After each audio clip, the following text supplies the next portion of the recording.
Hello বন্ধুরা, নতুন একটি ভিডিও নিয়ে আপনাদের সামনে আবার হাজির হয়েছি।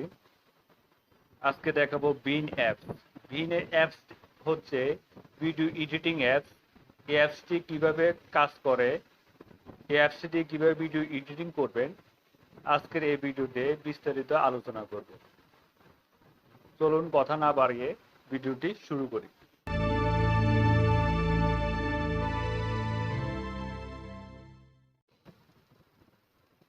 প্লে স্টোরে চলে যাবেন।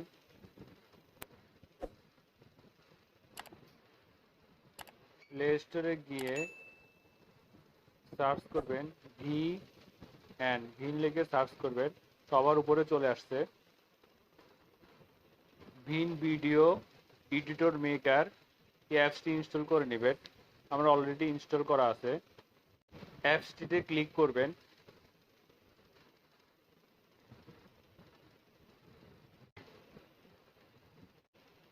অ্যাপসটি পারমিশন চাইলে পারমিশন দিয়ে দিবেন।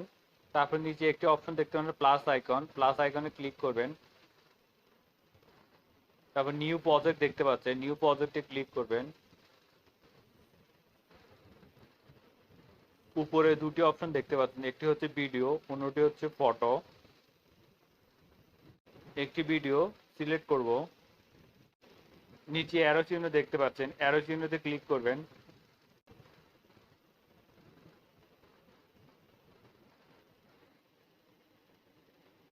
এখানে আসার পর উপরে একটি অপশন দেখতে পাচ্ছেন অরিজিনালে ক্লিক করবেন। অরিজিনালে ক্লিক করে এখানে বিভিন্ন রেশিও দেখতে পাবেন। আপনার ভিডিও কোয়ালিটি অনুসারে রেশিও সিলেক্ট করে নেবেন। তারপর নিচে একটি দেখতে পাচ্ছেন ট্যাপ টু অ্যাড মিউজিকে ক্লিক করলে আপনি মিউজিক অ্যাড করে নিতে পারবেন। তারপর টেক্সট চাইলে আপনি টেক্সট অ্যাড করে নিতে পারবেন। তারপর দেখতে পাচ্ছেন স্টিকার, চাইলে আপনি ফটো এবং স্টিকার অ্যাড করে নিতে পারবেন ভিডিওর মধ্যে।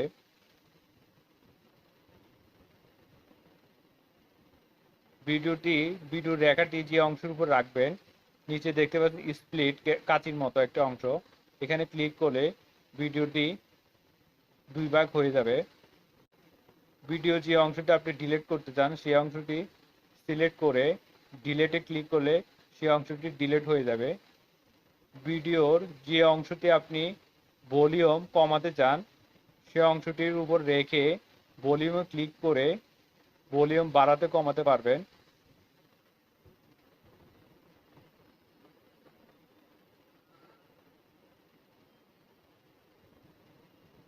নিচে আরেকটা অপশন দেখতে পাচ্ছেন ফিল্টারে ক্লিক করবেন।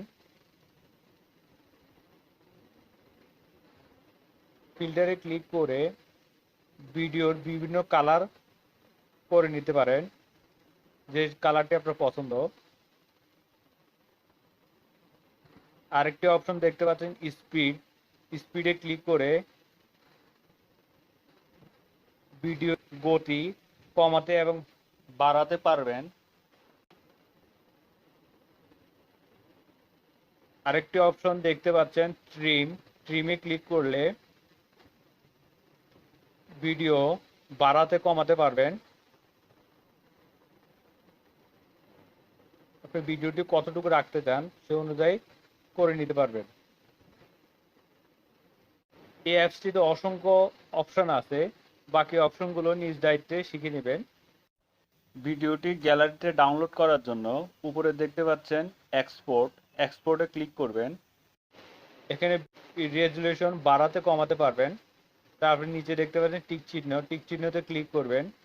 এখানে একটি দেখতে পাচ্ছেন কন্টিনিউটি এক্সপোর্টে ক্লিক করলে আপনার ভিডিওটি এক্সপোর্ট হওয়া শুরু হবে।